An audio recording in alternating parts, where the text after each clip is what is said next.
is currently 3 a.m. And I'm here making a video because I'm weird like that. No, it's because I was up anyways. I didn't really sleep much during the night, and my husband goes to work early, so I am up. And I thought I'd make this video. It's gonna be a long one because there's a lot to cover, but I thought I'd make this video from a question I actually had gotten on one of the service dog groups about how to go about finding a prospect for service dog work. This also can apply to just finding any dog, even for pet or for hunting or sport or whatever. I mean, you can do the same process. Shasta, I did not get her originally for service dog work, but I did the same process when I got her as I did to find Higgins. So it's really the same process no matter what you're looking for in a dog, but I'm specifically, of course, going to be talking about a service dog prospect, because that is what the question was about, and that's also what Higgins is. So I do this old school because I am an old soul. So I have, just off camera right here, there is a stack of books. These are not all of my dog books by any means, but they are some of my better ones, I guess, on breeds. So I guess I should start there. This is going to be a little bit of a rambling video too, because I did not prepare for the topic much. I don't have notes or anything, so I'm just going to cover what I can. And if I forget anything, I'm going to put it in the description below, so make sure you read that for anything that I forgot to say, and for any relevant links or anything. So yeah, I'll just get started. So when I'm looking for a dog, the first thing I want to do is, again, old school, I take a piece of paper and a pencil, and the first thing I do is I'll make 2 columns. So I make basically like a needs or a non-negotiable column, and then I make a wants column, or things that I'd like in a dog but are not necessarily a make or break it on getting the dog. So, and then I'll go along and I'll sit and I'll think about, basically try to think of what would your dream dog be. Now, obviously, that doesn't usually exist, but you can get pretty close. You want to go along and think about how a dog would best fit into your life. So you want to fit the dog to you and you to the dog, essentially. So you want to go along and think about, like, how much exercise do you typically like to do? So you're fitting the dog to you. So what is your lifestyle like? So exercise is one. Temperament, and yes, it does kind of reflect owner to dog temperament. It does reflect. So temperament, drive, there's a lot of pieces in all that too, which we'll get into, but you just want to go over your life and think about what are you really looking for in a dog. So I'll use Higgins and I for an example, because that's a fresh example. He's young still. I just went through the process. But I'll also probably touch on Shasta, the process with her that I did, which was the same. And also I used the same process to pick the breed and dog and breeder and everything for my husband's Airedale Terrier, which he's out in the entrance right now. He's not in here right now, but you've seen him in other videos if you've watched the other videos. But so yeah, it's the same, and he's not service dog, he's a hunting dog. So same process regardless. But so anyways, I'll just get into it. So what I do is I first will have those two columns, and I'll go through and I'll think, okay, how much am I active? How active am I versus how much do I like to kind of be more inactive? Like, so active would be like hiking, or, are you out on a farm where you're out working on a farm a lot or stuff like that? Versus inactive would be more like, do you really like to sit on a couch and read a book? Stuff like that. So active, inactive, thinking of in dog terms of like going doing stuff, or working with the dog a lot to work their mind. It can be active physically, it can be active mentally. So think about that and mark that down. Are you kind of either one? Like, do you like to be active but also like to read? Well, then that might not be a make or break trait in the dog, whether it's high active dog or kind of a couch potato type dog. Might not matter to you as much if you like to do both things. But really think about how that fits into your life. So you go down all the different things. So you go down, like, what are all the different columns? I didn't prepare for this, so I didn't write down any of these columns. But activity level is an easy one to think of. You can think of care, so like grooming needs. What are different? So you'd be looking at like health issues in a dog. That can also cover like expenses. So if it's a dog that tends to have a breed or dog that tends to have more health problems arise, that might be a more expensive dog, vet bill wise, and stuff like that. And also more obviously coat care, that kind of stuff can, really make or break it for some people, or it can be not really matter.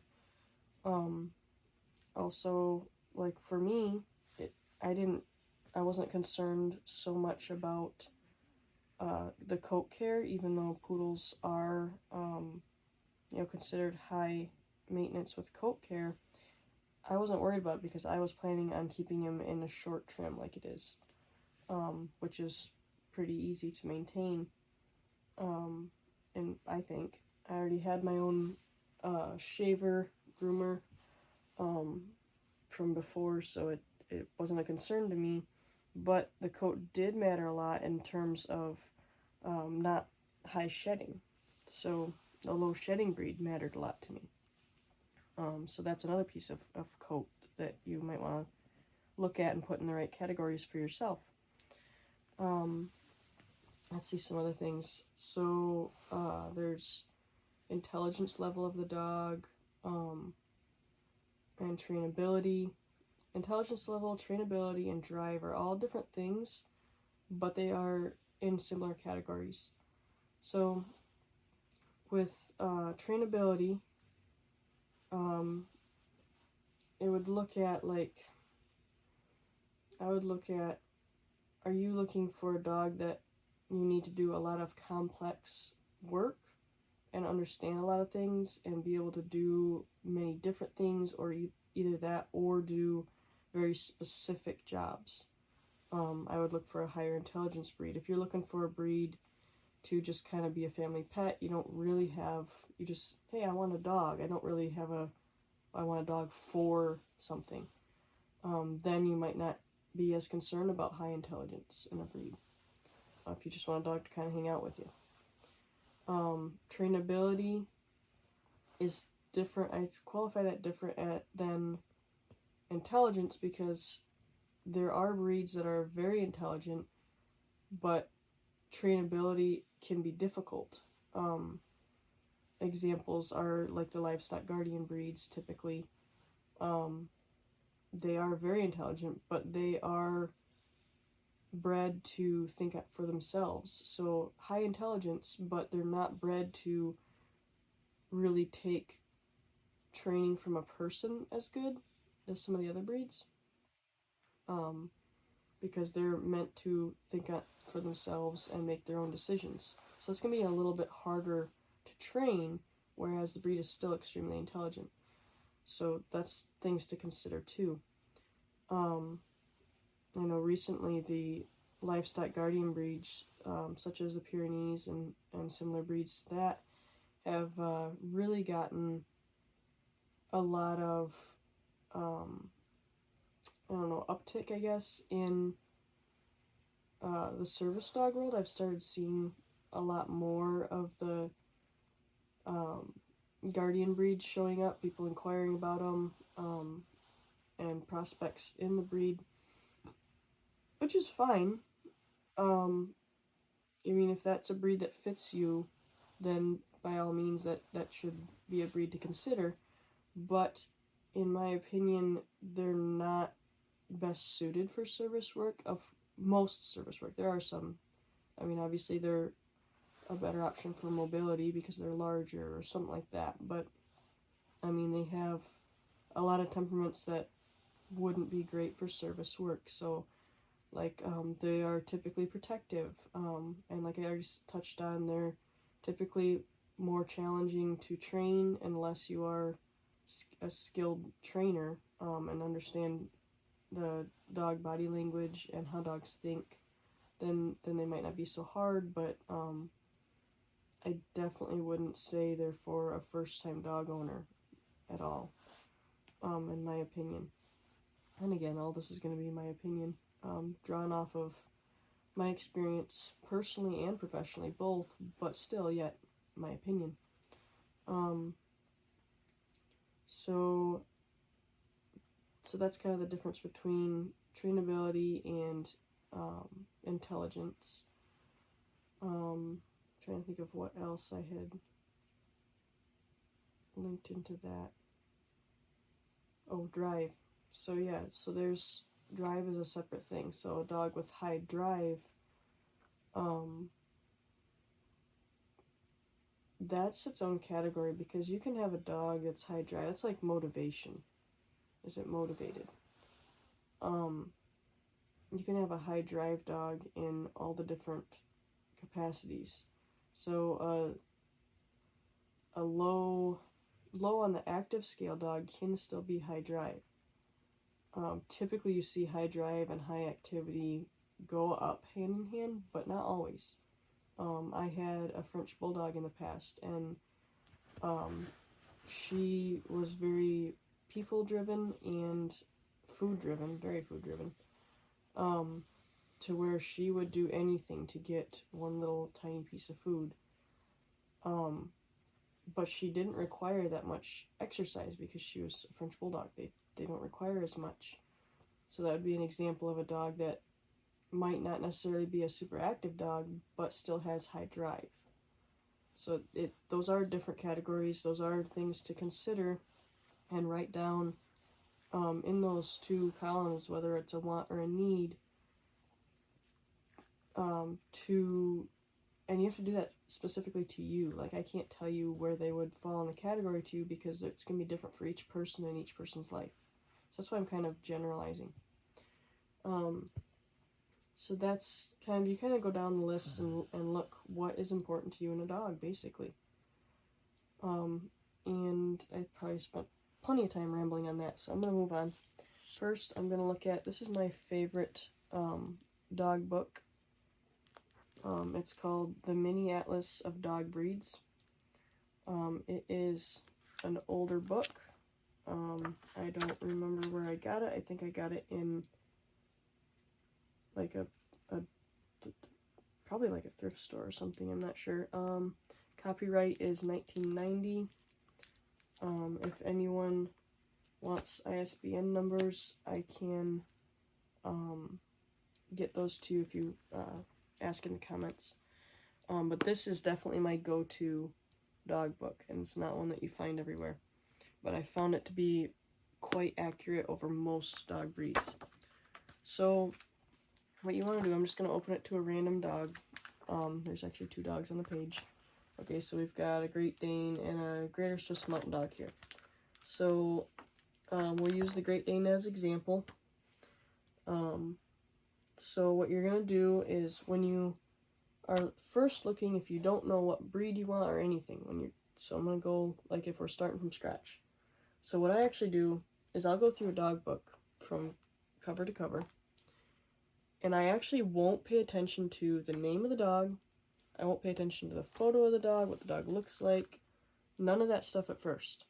The first thing I look for is I'll just go through the book, and I'll look right down here. Like in this book, it's see if it'll focus. Hopefully it focuses on it.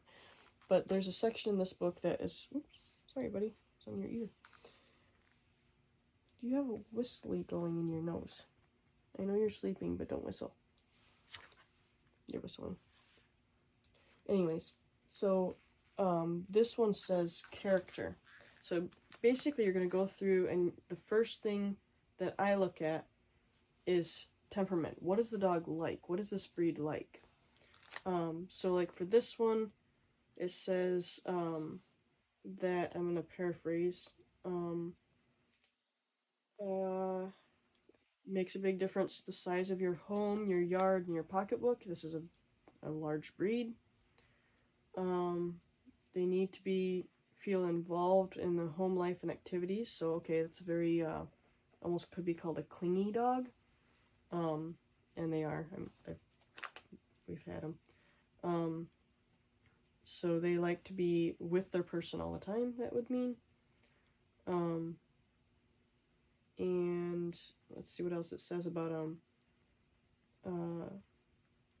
It says that many believe that the Great Dane is too gentle to be a man-stopper, although his size and strength would qualify him for this work were he properly raised. So that tells you that he can have a guarding instinct, but it's not a heavy guarding instinct. Whereas like I've already mentioned, livestock guardian breeds, for instance, would have a heavier guarding instinct. Dobermans would, Rottweilers would. It's what the dog was developed to do. So this dog, from what it says here, wouldn't be as strong of tendencies towards protection while still having some of that quality. So then the next thing, so I would go through and look. That's the first thing I would look at. Character, temperament, and trainability and stuff can fall into that too. But that's the first thing I would look at. I'd go through here and look at every breed, because sometimes you find a breed that you wouldn't normally have looked at. You would have dismissed it, not knowing really why. That's actually how I got Shasta, is I was going through all my books and looking at temperament and characteristics of the dog, and I would have never looked at getting a Schnauzer, but she fit what I was looking for in a dog very, very closely.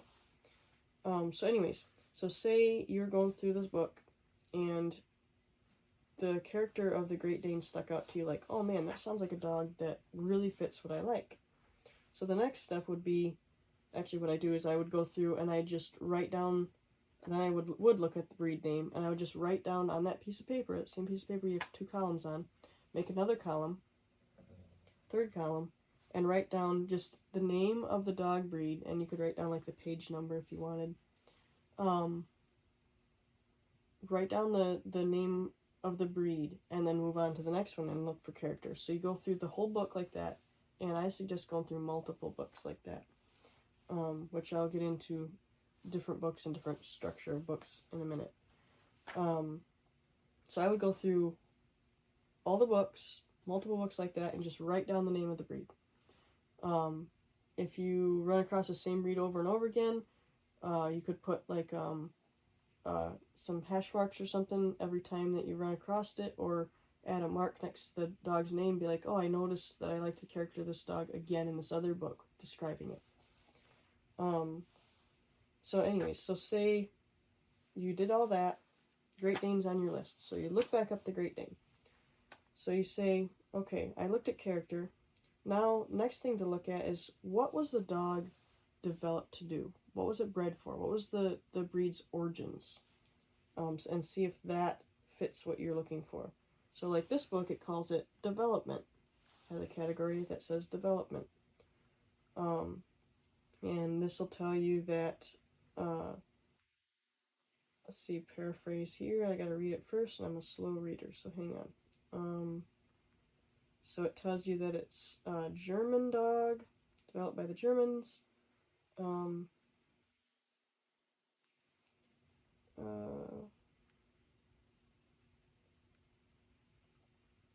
it's given the history of it. It's saying the people that, get that on my face, saying the people that started it, started breeding their mastiffs, where those mastiffs were from, what time of in history it was, so that kind of stuff. You just kind of skim over that to me, but you want to look for. Okay, so it says his. This is just an interesting point. It says his old British name was a German boarhound, which that lends insight. Uh, and so it says right here that this reminds us of his passionate pursuit of wild boars. Um, it says it is believed that a cross to the greyhound may be responsible for the breed's agility and slender body type. So this tells us that it was bred as a hunting dog, and has possibly has sighthound blood in it. And they were actually, other books will show too that they were actually bred to run down like stag and stuff for hunters. So they're a hunting breed that they're meant to run down animals and hold them. So they would have, that tells you that they would need a lot of exercise. Obviously, I mean, they're a giant dog too, which I guess not obviously, because there's some big breeds that don't require as much, but the Dane definitely requires a lot of physical movement. That's what the breed was developed for. So so that really can tell you the history of the breed. Can really tell you a lot about what that breed is. The base characteristics of that breed are going to be, and then you see if that fits you. So let's say, well, that's, not. I wasn't really looking for a dog that's geared towards hunting animals. So it's like, okay, well, we'll cross that one off the list. Move on to your next name. Same thing. But let's say that is something that you were looking at. Be like, oh yeah, that sounds like it would be good. I love to hike. I love to be out moving around a lot.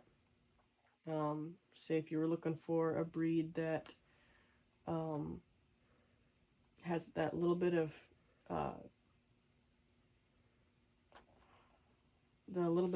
guarding instinct, but not overly so. A dog that likes to be really close to you all the time. That might be a breed to look at. And so then you would take that and you'd look at it in other books and compare. And of course, these days you can look it up online too. So that's kind of that step. And you don't go through and look at every breed that you had written down from the characteristics. You go through and look at their development and what they were bred to do. So before I get too much further, I'm going to go over different books and how they're set up. So like that one had characteristics. He still has a whistler in his nose. Hopefully it's not picking that up in the microphone. So different books are set up different. That's why I want to go over this real quick. So this is another book I have. This is a pretty generic book. But it says it's the Dorling apparently I've never tried to say this. Kindersley.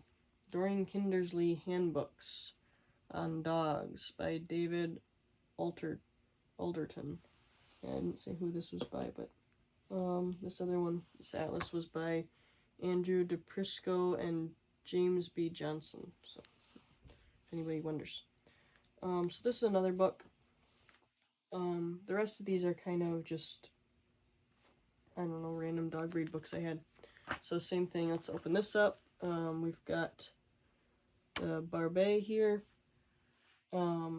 In this book, let's see, I don't know if I can get to see. Alright, I haven't looked in this book in a while, let's see. Okay, so this one's more like a snapshot of each breed. This book is, it's not super detailed about each breed. So right here, this one, in this book, the first thing that you're going to look at is right down here. There's a thing, let's see if I can get out of the way. Hopefully it focuses, I can't tell if it did. But there's a little tab down here that says Temperament. And that's what you're first going to look at. So first going to look at Temperament, and it says intelligent and obedient. It's like, okay, that sounds like it's, pretty trainable. So then we're going to look up at the top. In this book, there's a top tab right here. Hopefully it focused. But that top tab says first use. So that tells you, again, it leads to the origins of the dog, which leads to what are the base characteristics of the dog. And this one says retrieving waterfowl. So, okay, this was a hunting dog, a retrieving dog, technically. There is a difference. So retrieving waterfowl. Okay, so then, again, moving on. So let's pretend that you liked the sound of the temperament of this dog, and this was on your list, and you went back and looked at this breed. So what's the next thing to look at? All right, this book has history. It lists it as history. So it says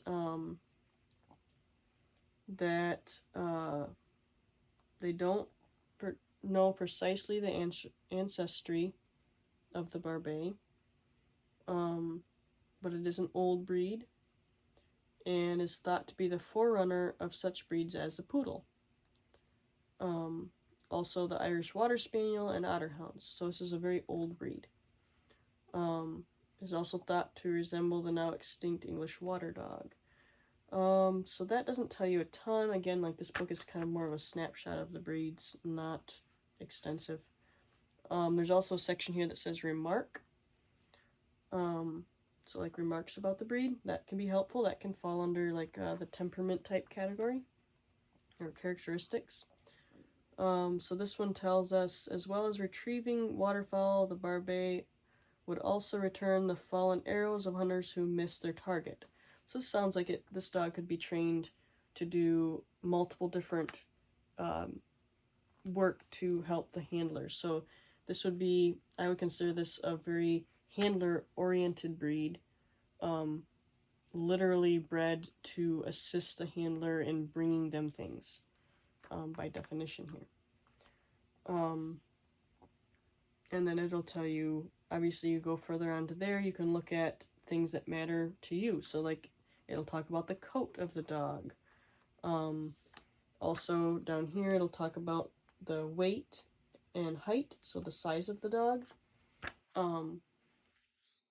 And that can also obviously aid you. You want to know size. So like if you're looking for a, let's see. If you're looking for like a mobility dog, say, for service work.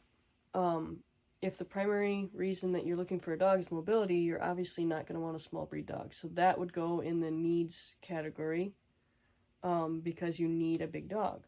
Whereas if you're looking for a dog for medical, or say, size might not matter that much to you. So that might go just in the want category of, oh, I'd like a medium-sized dog, or I'd like a small dog, or a large dog. But it's not necessary to the job. And then, in that instance, you're going to upset your sister kicking her, buddy. So in that instance, scenting ability might be more important, for medical, or, excuse me. So, that would instead go into the need or want category, or need category versus the want. So it's just, you want to go down the list of stuff like that. He's getting warm. He's going to get off pretty soon. So then that's that book. So here's another book. This one's called The Ultimate Guide to Dog Breeds by Derek Hall. So there's that. I haven't looked at this book in a very long time. Alright, so this book, This one is a bit more extensive. So here's a very common breed, Golden Retriever. So this book tells us a lot of things. So there's a lot of pieces you can look at in this book. So let's again go to, there's a section that says characteristics and temperament. So we would go to that first. And read about that, and we find that they're intelligent dog, with a natural ability and easy to train, um, confident, friendly, patient, temperament. Let's see. Does it continue? No. Okay, that's it. All right, so, and then it has extra notes on the side about temperament. It says even temperament, very versatile breed, used to retrieve game, for drug detection, for explosives, tracking guide dogs. So very, very versatile breed, which most people know anyways. But, so that, this book is pretty extensive. It tells you characteristics and temperament, some jobs that it's been trained for, and so it goes over origins, what it's thought to have originated from retrievers and spaniels and setters. And it tells us, let's see, it's going over more things about the breed. It tells us it's very versatile. Obviously, one of the most popular breeds. Okay, here we go. So first use, or like original uses, used to retrieve game in the field. Again, it says for detecting drugs or explosives, as a tracking dog, as a guide dog, as family pet. So again, it was developed to be a very versatile breed, specifically a breed to work with its handler, again, which you'll see in a lot of the retrievers. And then it goes, this book separates, don't kick me. This book separates category for coat and appearance, size. So this is a pretty nice book. It goes over all the different pieces of the dog, different points to consider. So this is a pretty good book to look at. So that's how that one's set up. Here's another book. This one is called The Complete Encyclopedia of Dogs, by Esther Verhalen, hyphenated last name. I did like this book in the past. Again, I have not looked at this in a while, but I do like this book. This book has a lot of, I like her dog books. She writes good books. This book has a lot of categories to look at in each breed. So this is a very handy book. Alright, so let's see what we came to. Let's look at the Bernese Mountain Dog. So, Bernese Mountain Dog. So this book has many categories. So let's look for character. Alright, here we go. Character. Equitable, vigilant, friendly dog, not easily led astray by bribes. Okay, so it's could be low food motivation. Very loyal to its handler and family, so it's going to bond very strongly. Is also attentive, calm, intelligent, and seldom barks. So those are good things to know. This book also has categories separated, which is really nice, which shows the difference of it. Categories for training, social behavior, exercise, care requirements, coat, aptitude, and special remarks. So this book is really a lot more extensive, whereas like this other one was that snapshot kind of thing. This one is much more extensive. So this can help to look at, once you're starting to narrow breeds down, look at books that are more comprehensive about like all the information. So I'm not going to go over, because we've already gone over several breeds. This is not a video about breeds. This is about the whole process. So again, you just want to look at all this information and really weigh it against those first two categories of yours to see where does this breed line up. And we have one more book that I'll go over, and then I'll get on to the next step. Alright, and so there's this book. It's a little window stain bleached out from the window, but it's called Legacy of the Dog, revised and updated, second edition, illustrated, the Ultimate Illustrated Guide. Doesn't say who it's by. By Chronicle Books. Doesn't say. Oh, there's the name of the author, and I do not know how to say that name. So let's see if it'll focus on that. Not on me. I don't know if it focused on it or not, but I'm not even going to attempt to say that name because I do not know how to pronounce it. So, just another dog book. This one I've found helpful over the years. Is pretty good book. Alright, so here we open it up. We've got Irish Red White Setter on one side. We've got Irish Water Spaniel on the other. Let's go with the Water Spaniel. So again, we're looking for character. So this one has a category that's called Key Characteristics. So that's going to tell us that. Again, I'm not going to go over all that because I just did in all the other books. So look at that. Then we look at background notes, it's called in this book, of what it's used for. It's got a little note up on top of what the characteristics of the dog, or what the origins, sorry, not characteristics. It's got care and exercise, it's got puppies and training. So this is a pretty good book. It's got a lot of good information in there. So that's just what you want to look for. It's going to be labeled differently in different books, but pretty much all the same. You're going to find what it is talking about. By the way, if you've made it this long, I see on the camera that it's already been over 30 minutes, so I definitely need to talk faster. But if you made it this long, like the video, because that's a long time to listen to me ramble.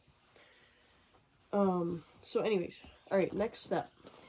So you've made your columns and your lists, you've looked through all the dog books, you've gone down each name, you've got it narrowed down to breeds. Then you want to take those breeds and those base breeds that you're like, okay, I like all the things about these breeds. Then you're going to look at you're going to really look extensively at the breeds. You might look at a bunch of different books. You might go to the library and look at a bunch of books there. Look them up on the internet these days. I'm sure that's probably what most people are going to do. Just be careful of where you look them up on there. Look at breed clubs, people who actually own the breed, people who own well-bred of the breed. Look for their advice. Don't just look on generic. Don't just Google the dog and see what anyone says. Look on, like I said, breed clubs and stuff like that. And see a little bit more information. Look further into those particular breeds that seem to fit your lifestyle and what you're looking for in a dog. And then you're going to, when you're looking at that, I find it beneficial to look at what you don't like in the breed. So focus on points, because you already have that narrowed down to, okay, I like these breeds.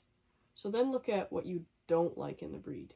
And that can help you narrow down your list further. For instance, when I was looking for Higgins, I really liked, curly-coated retriever also. I liked that. I liked flat-coated retrievers. There were a couple other breeds. A smooth collie I was looking at. There's quite a few breeds I was looking at, but one thing that kept kind of pushing them down on that list was I really wanted a dog that wasn't going to shed a lot. Curly-coated retrievers don't shed a ton, but they also do have the oilier coat. So like kind of like a lab where they have that oily coat because they're meant to be in the water. And I didn't really want that because the oily coat can come with a lot more of the dog smell, and I really didn't want that because I'm going to be doing work out in the public, and so I was trying to minimize dog smell and dog hair left behind wherever I go. So those were important points to me that helped me narrow down breeds after I had gotten those base breeds that I wanted. So there's that. There's some points of how not to go about things, not to choose your dog off of. Don't pick a dog because you like the looks of it. That's not a good reason. If you get down to, say you're looking at 3 different breeds and I really don't like the look of this one, but I like the look of the others too, okay, then that can be a factor. But originally, don't just say, hey, I'm going to get a Doberman because I like how they look. Well, but does the breed fit your lifestyle? That should be the question. That shouldn't be like, oh, I like how they look. So don't choose a dog by that. Don't choose a dog on a whim. Don't just be somewhere and be like, oh, that's a cute puppy. I'm going to take that dog home.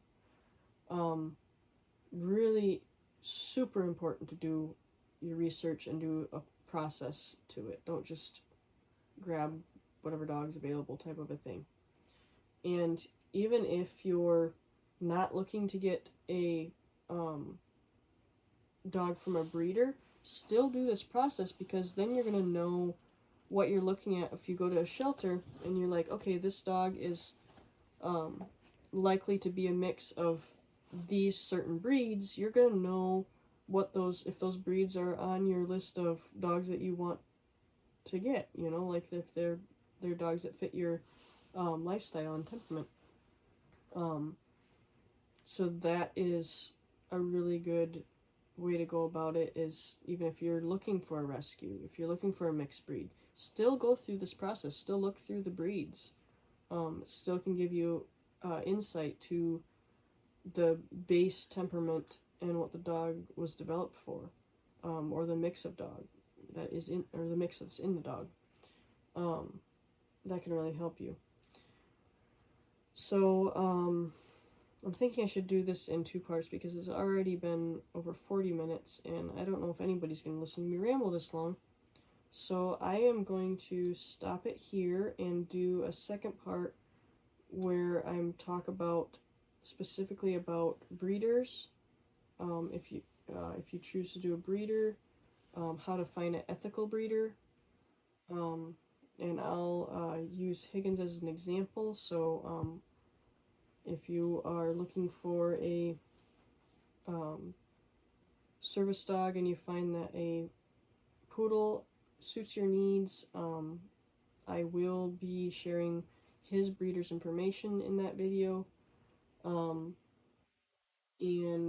I'll go over more specifically, I'll tell a little bit more of how I went through the process of getting her, getting him, getting my husband's dog, how we decided on breeder, how we decide the different factors for us, whether, was travel and distance away important, what pieces were important in getting the dogs. So I'll go over that in the next video, and I will also go over further points of, like, I'll elaborate more on kind of stories of how to and how not to go about getting a dog, and more of the whys on that. So, again, if you made it to the end, you gotta like it because that's just a lot of rambling to deal with. But also, if it was helpful, let me know. If you have any questions, put them in the comments. I love talking about dogs. And again, read the description because anything I forgot that needs to be in this video, I will put in the description. Hopefully I didn't forget too much. But, yeah. My apologies for not looking at the camera much, but I'm finding that difficult today, so I'm mostly looking at my dogs and my fish tank that's right here, watching my fish wake up in the morning. They get very lively in the morning. Fun to watch. So, alright, well, I will continue on the next one. Have a good day.